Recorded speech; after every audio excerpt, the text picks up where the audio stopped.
오늘 본문은 우리가 잘 아는 말씀입니다.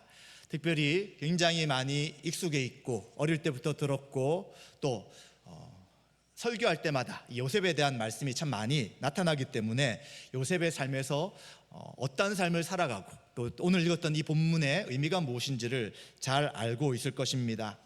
요셉은 형들에 의해 이집트로 팔려가게 됩니다. 이제 이집트에서 노예가 되죠.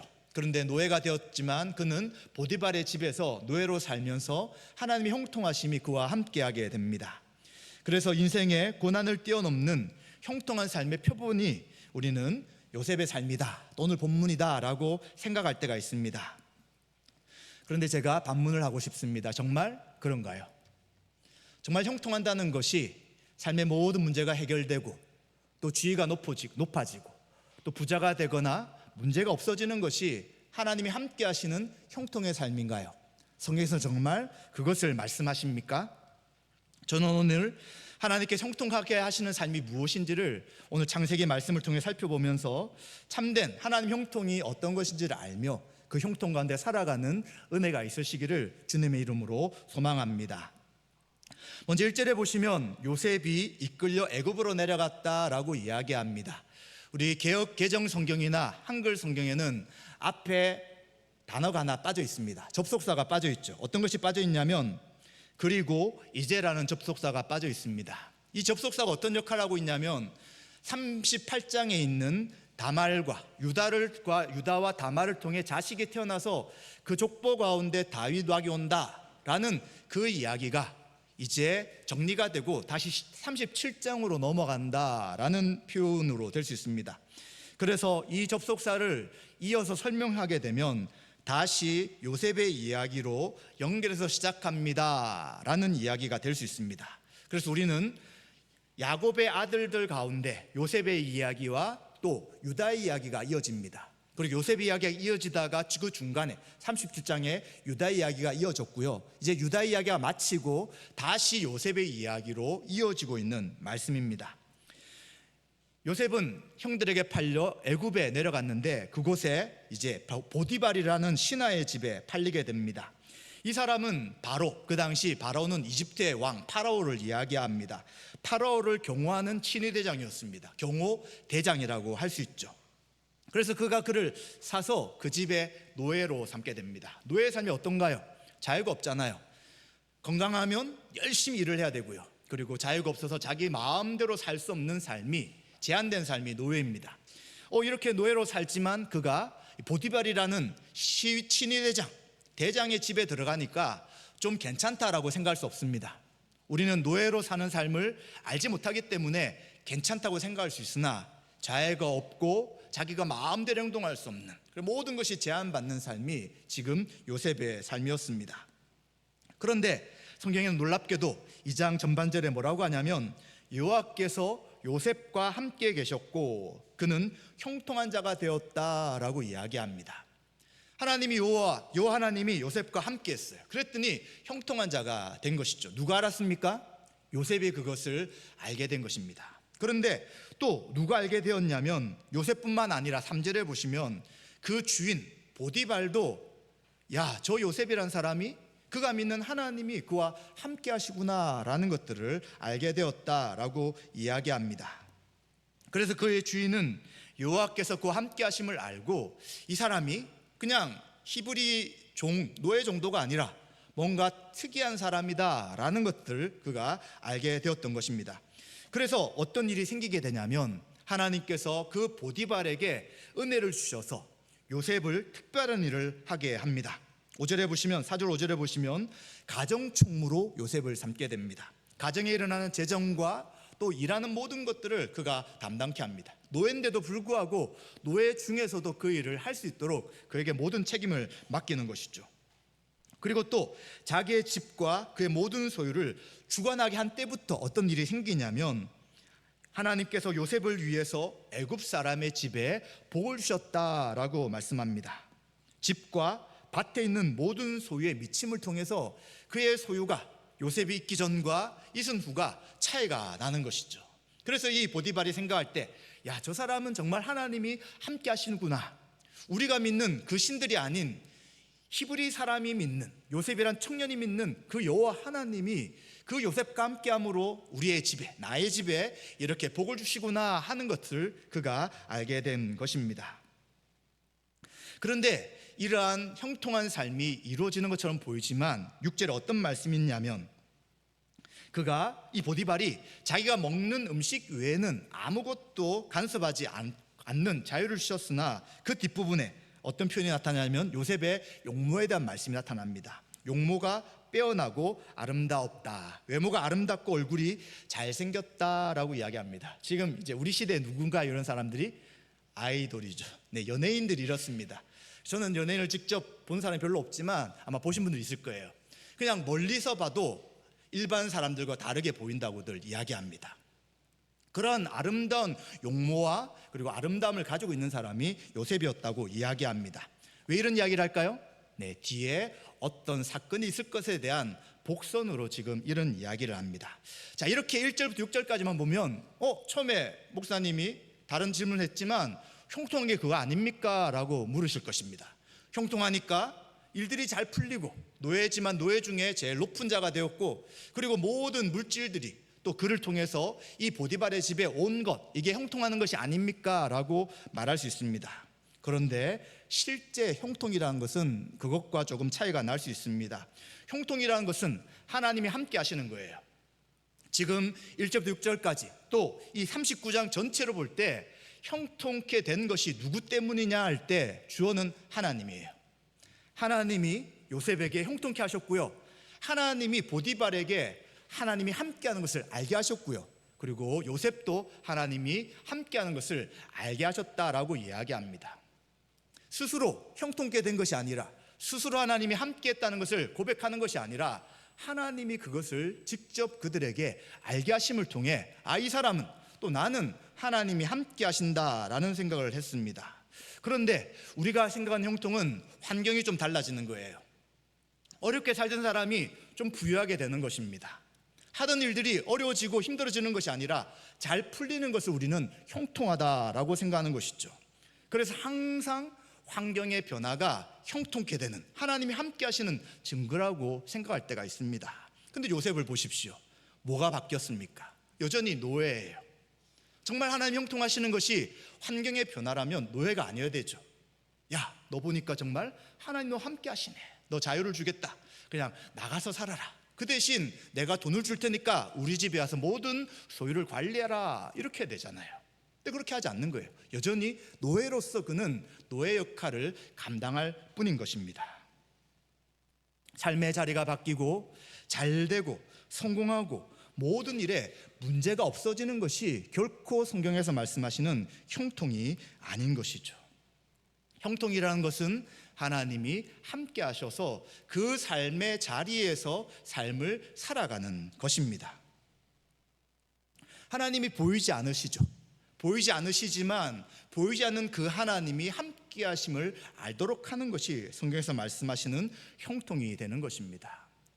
요셉은 어떤 삶을 살고 있습니까? 형들의 미움을 받아서 지금 집을 떠나 노예로 삶을 살아갑니다. 한번 우리가 상상해 보십시오.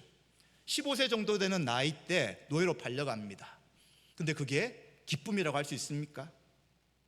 하나님 함께 하셔서 좋아요. 인정받아가지고 노예 중에서 그 집안을 잘 관리하는 사람이 되었어요. 그런데 그렇다고 해서 자기 집으로 지금 돌아갈 수 있는가요? 그러지 않잖아요. 그렇다고 해서 그가 자유를 가지고 그 집의 일을 맡는 일을 하나요? 그것도 아닌 것입니다. 그렇다면 하나님께서 말씀하시는 형통은 그 삶의 자리에서 하나님이 하신 그 일들을 따라 믿음의 삶을 살아가는 것을 말하는 것이죠. 만약 요셉이 하나님이 함께 하셨다는 것을 잃어버리고 있었다면 어떻게 될까요? 불평, 원망을 계속했을 것입니다. 노예를 살면서 무엇을 획득하려고 했을까요? 자기가 자유가 되었을 때 이 보디발이 가지고 있던 소유를 잘 숨겨놓아서 내가 평안하게 살 수 있도록 준비하겠다라는 생각을 했을 것입니다. 그렇죠. 하나님이 안 계시면 자기가 자기의 미래를 위해 날마다 준비해 나가야 합니다. 내가 언젠가는 탈출할 거야. 난 언젠가는 자유를 얻을 거야 라고 생각해야 됩니다. 그런데 하나님이 형통케 하셨다는 이 삶은 그게 아닌 거예요. 내가 지금 포로로 잡혀왔어요. 노예가 되었어요. 그 뒤에 무엇이 있을지 알 수 없지만 하나님이 함께 하셔서 지금 내가 맡은 일들을 감당하게 하시는구나 라는 것을 아는 것이 바로 하나님의 살아계심을 바르게 아는 믿음의 삶이 되는 것입니다. 그래서 요셉은 불평이 없습니다. 했겠죠. 그런데 성경에는 그 불평을 기록하지 않습니다. 왜냐하면 나는 지금 이곳에서 하나님이 형통케 하시고 함께 하시기에 내가 해야 될 일들을 감당해야 된다, 그것밖에 없었던 것이죠. 미래의 어떤 계획, 그리고 내가 여기서 빠져나가서 어떻게 살아갈 것인지, 그리고 다시 고향에 돌아간다면 반드시 형들에게 복수할 거야 라는 그러한 것이 아니라 그냥 미래가 어떻게 될지는 알 수 없으나 지금 현재 하나님이 나와 함께 하시구나, 그러면 난 노예로서 내가 해야 될 일들을 감당해야 될 것이다 라고 하며 그 일들을 해나가는 것입니다. 그때 하나님은 그뿐만 아니라 보디발에게도, 그곳에 있는 많은 사람들에게도 당신이, 이 요셉이 하나님이 함께 하시는 사람이라는 것을 다 알게 하고 있다라고 이야기하는 것입니다. 사랑하는 성도 여러분, 혹시 우리가 형통하다는 것을 세상의 기준, 사람들이 말하는 기준으로 생각하고 있지 않습니까? 하나님 함께 하시는데 신자의 삶을 살아가지만 삶이 자꾸 어려워요. 고난이 자꾸 생겨요. 문제 해결이 안 됩니다. 그럼 우리는 어떻게 생각합니까? 이곳에서 빠져나가서 다른 일을 하든지 아니면 또 하나님이 나의 삶에 함께하지 않는가라고 생각합니다. 조금 더 진지한 분은 내가 하나님 앞에 어떤 죄를 지었을까라고 자신을 돌아보기도 합니다. 그런데 그것이 다 성경에서 말씀하시는 것과는 차이가 있는 것이죠. 하나님은 그냥 있는 그 자리에서 하나님이 함께 하셔서 그 일을 감당하도록 하시는 것이죠. 왜 그럴까요? 하나님이 요셉에 대한 큰 계획을 가지고 계셨기 때문입니다. 어떤 계획입니까? 그는 애굽의 총리가 되어야 되는 것입니다. 총리가 되어서 뭐합니까? 7년 풍년과 그리고 7년 흉년이 있는 것을 준비하는 것이죠. 그 7년 흉년은 7년의 모든 풍년의 곡식을 다 앗아가는 너무나도 큰 기근이 있는 때였습니다. 지금은 누구도 몰라요. 오직 하나님만 아시는 것이죠. 그런데 하나님은 그 일을 위해 요셉을 준비합니다. 더 큰 계획은 그것뿐만 아니라 바로 가나안 땅에도 기근이 있고 그 애굽에 있는 형제들과 아버지의 가족들이 이제 이집트에서 보호되어서 다시 약속의 땅 가나안에 갈 때까지 지켜야 되는 역할을 요셉이 해야 되는 것이죠. 그러면 요셉은 뭘 알아야 합니까? 다스리는 방식, 돈을 계산하는 방식, 집안을 관리하는 일들, 더 나가서 국가를 움직이는 모든 것들에 대한 훈련이 필요한 것이죠. 그래서 하나님은 당장 환경을 바꿔서 변화시키고 그 형편을 새롭게 하는 것이 아니라 그 현장에서 자신이 해야 될 일들을 하도록 준비시키시고 인내케 하신 것이 바로 하나님의 뜻인 것이죠. 만약 요셉이 그것을 잃어버리고 있었다면 원망과 불평으로 시간을 보내고 어떻게 하든지 나는 이곳을 빠져나가야 된다라고 하며 그 상황 속에서 답답하고 힘든 삶을 살았을 것입니다. 누가 보입니까? 하나님 보이지 않죠. 형들이 보입니다. 원망스럽죠. 저 형들 때문에 내가 이런 인생을 살고 있어. 보디발이 또 원망스럽습니다. 왜 나를 이곳에 여전히 노예로 삼느냐, 그러한 생각들을 할 수밖에 없는 것이죠. 그래서 하나님이 형통케 하시고 함께 하신다는 것은 환경의 변화가 아니라 하나님의 뜻은 알 수 없으나 내 인생 가운데 하나님의 계획이 있고 현재 맡겨주신 그 삶을 내가 살아가는 것이 하나님의 뜻이다라는 것을 아는 것이 바로 형통케 하는 사람의 삶의 자세인 것을 우리는 기억해야 합니다. 그런데 6절에 있는 것처럼 요셉의 삶이 계속 좋아지지 않습니다. 또 어떤 일이 생기냐면 그 후에 그의 주인, 그의 아내가 요셉에게 눈짓하며 말합니다. 요셉아, 나와 함께 잠을 자자, 동침하자라고 요청을 합니다. 사실 남편 되는 보디발이 모든 것을 맡겼지만 이제 그의 안집에 있는 모든 것을 감당하는 것은 부인이죠. 만약 요셉이 눈 한번 감고 부인이 그렇게 요청하는데 내가 무엇을 어떻게 피할 수 있을까라고 했다면 이제 안주인의 사랑을 받으며 바깥 주인과 안주인에 의해서 더 평안한 삶을 살 수도 있었을 것입니다. 그런데 요셉은 그렇게 결정하지 않습니다. 8절 9절에 보시면 이 안주인은 계속해서 요셉에게 잠자리를 갖자고 요청을 합니다. 그런데 그는 뭐라고 이야기하냐면 내 주인이 집안의 모든 소유를 간섭하지 않습니다. 그리고 내 손에 다 의탁했습니다 라고 하며 주인이 나를 신뢰한다는 것을 먼저 이야기합니다. 그래서 이 집에는 지금 나보다 큰 사람이 없습니다. 주인 외에는 없습니다. 그런데 주인이 아무것도 나에게 금하지 않았으나 금한 것이 하나 있는데 바로 당신입니다. 당신은 나의 주인의 아내이기 때문에 절대 당신에 대해서는 제가 어떤 행동도 할 수 없습니다 라고 이야기를 합니다. 그래서 제가 어떻게 당신의 주인에게, 나의 주인에게 큰 악을 행할 수 있습니까? 라고 이야기를 하는 것이죠. 그런데 놀라운 고백은 9절 후반절에 나타납니다. 사람에게 범죄하는 것뿐만 아니라, 악을 행하는 것뿐만 아니라 그의 고백은 하나님께 죄를 짓겠습니까? 라고 고백하는 것이죠. 그래서 요셉은 지금 노예로 살아갔지만 또 충분히 눈 감고 한번 모른 척하여서 그 안주인과의 관계를 더 좋게 할 수 있지만 누구를 생각했다고요? 하나님이 나와 함께 계시다는 것을 생각한 것입니다. 그래서 하나님 보실 때 이게 악이란 것이죠. 그래서 그는 거절하게 된 것입니다. 그런데 어떻게 됩니까? 10절에 보시면 계속해서 날마다 요셉에게 청합니다. 얼마나 요셉이 아름답고 그리고 용모가 좋았는지 그 사람과 잠자는 것이 여인에게는 꿈이 되고 말았습니다. 사실은 욕망이죠.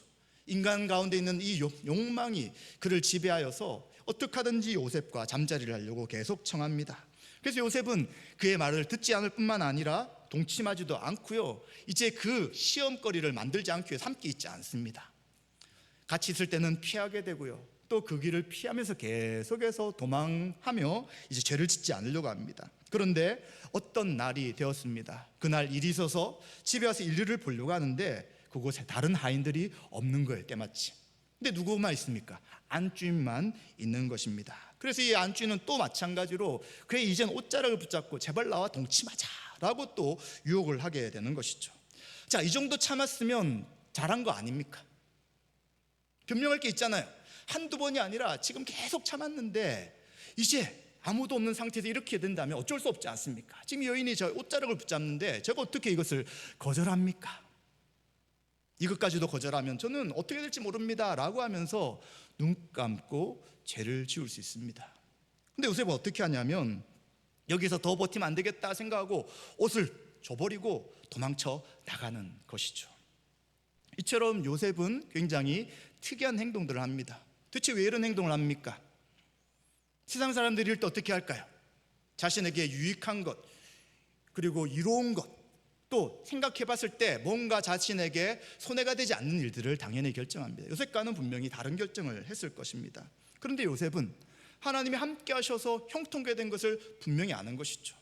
또 하나님이 그와 함께 하셔서 하나님께서 그를 보살펴 인도하시고 이끌어 주신 것을 분명히 알고 있습니다. 그렇기 때문에 하나님 앞에 범죄하지 않기 위해 이 유혹을 뿌리치고 나가게 되는 것이죠. 이처럼 우리는 사람에 대한 범죄는 눈을 감을 수 있습니다.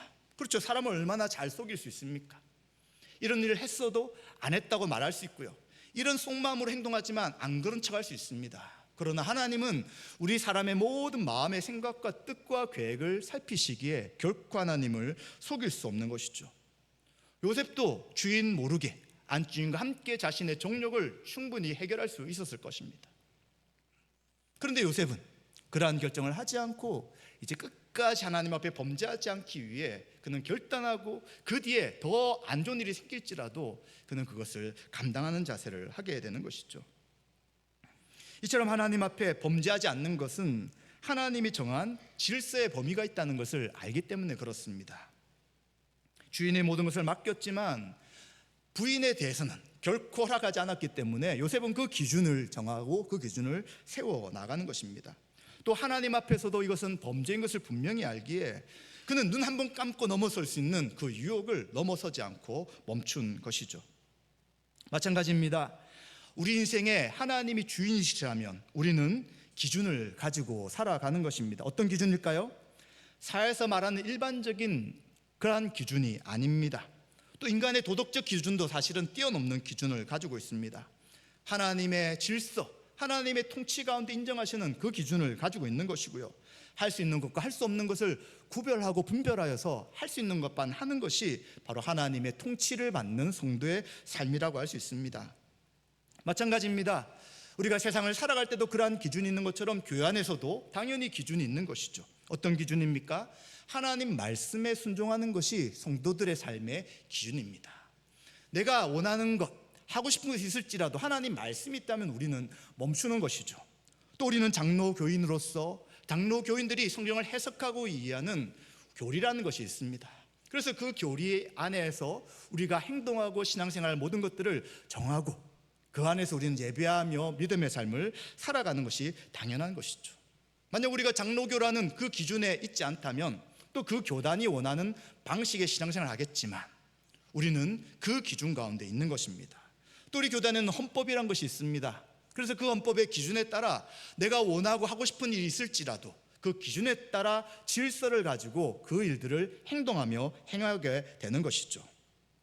또한 우리는 개인의 양심이 있습니다. 결코 우리의 판단과 결정은 양심을 벗어날 수 없습니다. 양심이 꺼리끼는데 그 일을 하는 것은 양심에 꺼리끼는 모든 것은 죄라고 성경이 말씀하고 있기 때문이죠. 이처럼 우리는 하나님이 우리 인생 가운데 함께 하신다라고 할 때 그 기준은 하나님의 말씀이 되어야 되는 것이고요.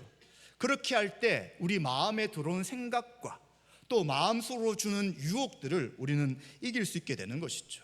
이게 유혹인지 아닌지 분별하고 판단하며 바른 결정을 할 수 있게 되는 것입니다. 그래서 요셉은 그 하나님께서 주신 기준이 무엇인지 분명히 있었고 그 기준을 알았기에 그 부인의 유혹을 또 아니면 눈 한 번 감고 모른 척 할 수 있는 그 유혹을 이길 수 있었다라고 말할 수 있는 것입니다. 자, 그렇다면 또 우리가 생각해 볼 수 있겠죠. 하나님 뜻대로 순종했다면 어떻게 됩니까? 결과가 좋아야 되겠죠. 그 부인의 그 마음을 바꿔주시고 이것으로 인해서 더 이상 삶에 어려움과 고난이 없어야 되는 것이 하나님이 함께 하시는 형통케 하는 삶이라고 생각할 수 있습니다. 그런데 성경은 그렇게 말하지 않죠. 13절과 15절에 보시면 이제 이 여인은 요셉의 옷을 붙잡고 있습니다. 얼마나 자존심이 상했는지 이제 하인들을 불러 모읍니다. 보라, 주인이 히브리 사람을 우리에게 데려왔다가 우리를 지금 희롱한다 라고 거짓으로 이야기합니다. 그가 나와 동침하려고 나에게 들어왔는데 내가 크게 소리를 질렀더니 지금 그 종이 옷만 남겨두고 바깥으로 도망쳤다라고 거짓 이야기를 합니다. 자신의 잘못이 있음에도 불구하고 자신의 그 거짓을 무마시키기 위해 또 거짓말로 하인들에게 다른 이야기를 하는 것이죠. 그 다음에 그는 남편을 기다립니다.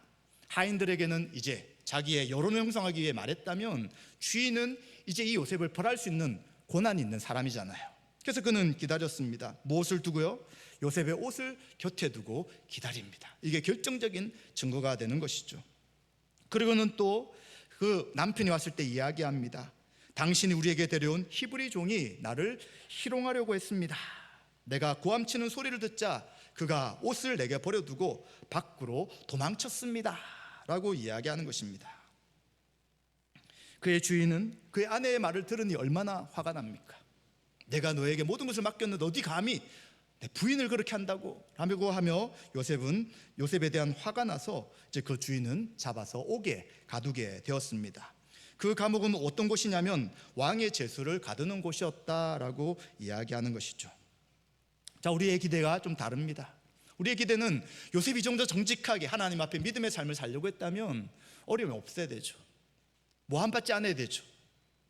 그리고 주인이 그것을 알고 도리어 부인을 벌여야지 이것이 권성징악, 하나님의 공의가 실천되는 것처럼 보입니다. 그런데 하나님은 그렇게 하지 않는 거예요.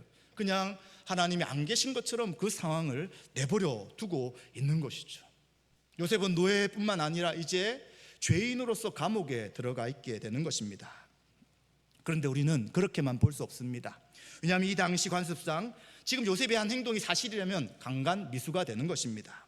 강간미수는 그 당시에는 사형에 처할 수 있는 아주 나쁜 죄가 되는 것이죠. 그렇다면 이 보디발이 어떻게 해야 합니까? 부인의 말을 실제로 다 받아들였다면 당장 죽여야 될 것입니다. 굳이 감옥에 집어넣을 이유는 전혀 없는 것입니다.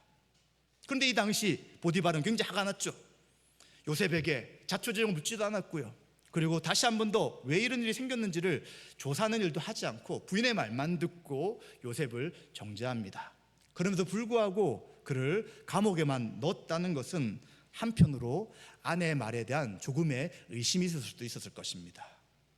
또 다른 한편으로는 그동안 요셉이 하나님이 함께 하셔서 형통케 되었는데 과연 요셉이 저 일을 했을까라는 요셉에 대한 조금의 신뢰도 남아 있었을 것입니다. 이것은 보디발이 그렇게 한 것이 아니라 하나님이 이 상황 속에 더 극심한 상황, 죽음에 이를 수 있는 상황까지 갈 수 있음에도 불구하고 여전히 하나님이 함께 하셔서 최악의 상황을 면하게 하시는 것이죠. 왜 그렇게 하셨다고요? 또 요셉은 감옥에서 해야 될 일이 있는 것입니다. 총리로서 준비되기 위해 다양한 곳에서 그는 훈련을 해야 되는 것이죠.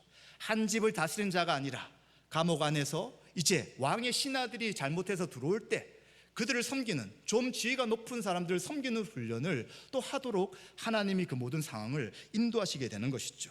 그래서 21절과 23절에 보시면 놀라운 말씀을 하고 있습니다. 21절에 여호와께서 요셉과 함께 계셨고 요셉에게 인자를 베푸셨다. 2절의 말씀과 동일한 말씀을 하고 있는 것입니다. 환경이 달라졌습니까? 그렇지 않죠. 여전히 노예에서 이제는 감옥에 있는 죄수가 되었음에도 불구하고 하나님이 함께 하신다, 형통케 하셨다라고 말씀합니다. 그래서 어떤 일이 일어납니까? 여호와께서 그 간수장에게 은혜를 받도록 하십니다. 그랬더니 간수장이 옥중의 죄수에 관계된 모든 재반 사항을 요셉에게 맡기게 됩니다. 그리고 무엇이든지 요셉에게 맡긴 것은 그가 돌아볼 필요도 없이 잘 이루어진다는 것을 알고 철저하게 그를 신뢰하게 되는 것이죠. 그래서 또 여전히 23절에도 이는 여호와께서 요셉과 함께 하심이라 여호와께서 그를 범사에 형통케 하셨더라 라고 말씀하면서 하나님이 여전히 감옥 속에서도 요셉과 함께 하셔서 형통케 하셨다라고 이야기하는 것이죠. 사랑하는 성도 여러분, 형통케 하셨다는 것이 환경의 변화를 이야기하는 것이 아니라고 말씀을 드렸습니다. 삶이 계속해서 어려워지는 것이 아니라 좋아지고 문제가 해결되는 것이 아니라고 말씀을 드렸습니다. 하나님이 형통케 하신다는 것은 하나님이 그와 함께 하셔서 그에게 할 하나님의 계획을 이루어 가는 것을 말하는 것입니다. 그래서 우리는 형통하다는 것을 절대 오해할 수 없다는 것입니다. 지금 어떤 문제가 있어서 여러분들 기도하십니까? 가정의 문제, 또 사업의 문제, 직장의 문제, 수많은 문제가 우리 앞에 있을 것이에요. 우리의 계획과 뜻과 생각은 빨리 문제가 해결되면 좋겠습니다. 빨리 모든 것이 제자리를 찾으면 좋겠어요. 그리고 이렇게 될 때 사람들에게도 하나님 나의 기도를 들으셨어, 하나님 정말 살아계십니다 라고 말하고 싶어요. 그런데 그러지 않을 때가 얼마나 많습니까? 왜 그렇습니까? 들어주셔서 문제를 해결해 주시면 많은 사람들이 하나님이 살아계시다는 걸 알 것 같은데 왜 그런 방식을 사용하지 않을까요? 하나님은 그 방식이 아닐지라도 하나님 스스로 높임받을 수 있기 때문인 것입니다. 우리가 생각하는 그런 하나님이 아니라 우리의 생각보다 훨씬 큰 분이시고요, 우리가 생각하고 계획하지 않는 그 모든 계획들을 하나님은 진행하시기 때문에 굳이 우리가 원하는 것을 다 들어 응답하시지 않을지라도 하나님은 스스로 영광 받으신다는 것을 우리는 기억해야 되는 것입니다. 그래서 하나님의 계획과 뜻은 요셉이 감옥에서 있다가 그냥 그 일을 하도록 내버려 두신 것이 결코 아닌 것이죠. 총리로서 또 이스라엘 백성을 구원하기 위한 하나님의 구원의 계획을 이루어 나가기 위한 그 일을 위해 요셉을 준비해 나가시고 있는 것입니다. 마찬가지입니다. 우리도 우리의 가정과 사업장과 인간관계 가운데 성실하게 행하고 있는데 어려움이 생길 때가 있습니다. 왜 자꾸 나에게 이런 고통을 주십니까? 정말 하나님이 살아계시다면 이렇게 할 수 있습니까? 라고 울부짖을 때가 있습니다. 더 어려운 부분은 교회에서 일들인 것이죠. 열심히 받은 은사를 가지고 섬기며 봉사합니다. 찬양대로, 성가대로, 교사로, 식당 봉사로, 또 청소 봉사와 신방과 기도, 또 재정 담당, 안내와 헌금, 대표기도 등등 수많은 일들을 섬겨나가고 있습니다. 그런데 삶의 문제는 여전히 마찬가지고 여전히 교회 안의 갈등은 해결되지 않는다면 도대체 정말 이것이 하나님의 뜻이고 역사라고 우리가 생각할 수 있을까요? 우리가 요셉을 제대로 이해한다면, 오늘 말씀을 제대로 이해한다면 그 상황 속에서도 하나님이 함께 하신다라는 것을 생각해야 되는 것이죠. 왜요? 하나님께서는 하나님의 뜻과 계획이 있는 것입니다. 나 좀 대우해 주십시오. 그리고 환경을 바꿔주십시오. 그리고 사람들이 나를 통하여 하나님이 살아계시던 알게 해주십시오 라고 하는 것이 우리의 계획과 뜻일 수 있지만 그런 하나님은 또 다른 방식으로 하나님 일들을 이루어 나갈 수 있다는 것입니다. 그것을 믿음의 눈으로 바라보며 인내하고 기다리는 분들이 바로 신앙이 있고 믿음이 있는 사람의 모습인 것이죠. 그런데 만약 신앙이 약하고 믿음이 부족하다면 거기서 누가 보입니까? 하나님은 여전히 안 보이는 것이죠. 사람만 보이는 것입니다. 나이를 방해하고 막는 사람들, 또 같이 가야 되는데 같이 가지 않도록 화합됨을 깨트리는 사람들, 함께 협력함으로 애쓰하는데 방치되고 나 몰라라 라고 하는 사람들이 보이기 때문에 그 일을 하는 사람들이 점점점 힘이 들고 어려워지는 것이죠. 실제로 힘든 것도 있지만 더 중요한 것은 믿음으로 하나님이 우리 가운데 역사하심을 모르기 때문에 그런 일들이 계속 일어날 가능성이 크다는 것입니다. 사랑하는 성도 여러분, 저는 오늘 이 말씀을 통해서 형통케 되는 것이 무엇인지를 함께 생각해 보았습니다. 혹시 우리는 아직도 세상의 기준 속에서 형통을 우리의 삶에 적용시키려고 하진 않으십니까? 사회에서, 학교에서 다른 사람보다 조금 더 인정받아야 하고, 다른 사람보다 또 다른 사람과의 관계 속에 오해가 없어야 하고, 지위와 돈이 충분해질 때 하나님 나와 함께 하신 형통이라고 생각하고 있지는 않습니까? 혹시 또 교회에서도 오해받지 않고 손해보지 않아야 하고 또 내가 하고 싶은 말들을 다 하는 것이 하나님 나와 함께 하신 증거다라고 생각하지는 않습니까? 그러나 성경은 그것을 말하지 않습니다. 성경에서 가장 형통한 삶의 본이 되신 분이 바로 예수 그리스도십니다. 예수님이 이 땅에 하나님 나라의 왕으로 오셨습니다. 그런데 왕의 대접을 한 번도 받은 적이 없습니다. 예수님은 도리어 제자들의 발을 씻기는 섬기는 자로 오셨고요, 그리고 십자가에서 우리 대신 형벌을 받고 저주를 받아 세상에서 가장 큰 죄인이 되셨습니다. 어떤 누구도 예수님을 인정하고 환영하고 존경하고 그분을 예수 그리스도로 인정하고 끝까지 간 사람들이 별로 없었던 것이죠. 왜 예수님이 그러한 삶 속에서도 그 길을 피하지 않으시고 그 사역을 감당하십니까? 바로 예수님이 오해와 멸시와 무시와 비난 속에서도 우리의 죄를 담당하기 위한 십자가의 사역이 그 앞에 있기에 그는 그 일들을 감당하신 것입니다. 따라서 하나님 형통케 하시는 삶은 예수님의 삶에서 잘 나타나는 것이죠. 더 정확히 말씀을 드린다면 예수님이 우리 안에 오셔서 예수님의 삶을 살아가실 때 우린 참된 형통이 무엇인지를 바르게 알고 그 형통의 삶을 살아갈 수 있다는 것입니다. 사랑하는 성도 여러분, 현재 환경이 바뀌는 것 참 좋습니다. 그러나 바뀌지 않을 가능성이 굉장히 많아요. 또 고난과 어려움이 있을 때 없어질 수도 있지만 여전히 있을 수 있습니다. 또한 하나님 우리와 함께 하시는 증거가 계속 나타날 때 나도 바른 믿음의 삶을 살아가고 주변의 사람들도 정말 나를 통해 하나님을 인정할 것 같지만 그렇지 않을 때가 있다는 것입니다. 도리어 우리의 삶이 더 어려워지고요, 더 복잡해지고요, 인간관계에 더 오해가 많아지고요, 정말 더 평안해야 될 교회 생활이 더 힘들어지고 답답해질 수도 있습니다. 또 사람들의 시선이 나를 외면하고 또 하나님이 우리 가운데 역사한다는 것을 우리도 모르고 주변의 사람들도 모르게 될 정도의 상황이 생길 수도 있습니다. 그런데 하나님 형통케 하신다는 것이 무엇인가요? 우리가 있는 그 삶의 현장에서, 우리가 있는 그 자리에서 주변의 일과 사람들을 섬기는 것을 계속해서 해나가는 것이 하나님이 형통케 하시는 것을 얻은 성도의 삶인 것을 우리는 기억해야 되는 것입니다. 그래서 우리는 지금 현재 자리가 중요한 것이고요, 현재 자리에 우리 옆에 있는 지체들이 중요한 것이고요, 우리가 해야 될 그 일들이 참으로 중요한 것입니다. 이제 시간이 좀 걸릴 수 있습니다. 그러나 하나님 함께 하신다면 이 일들을 분명히 길을 열어주실 것이고요, 우리가 알 수 없는 하나님의 뜻과 계획 속에서 하나님의 살아계심을 분명하게 보여주실 것입니다. 이라는 은혜가 저와 여러분들 함께 하심을 통하여 하나님이 형통하시는 그 참된 의미를 알고 하나님 앞에 영광 돌려 나가시는 저와 여러분 되시기를 주님의 이름으로 축원드립니다.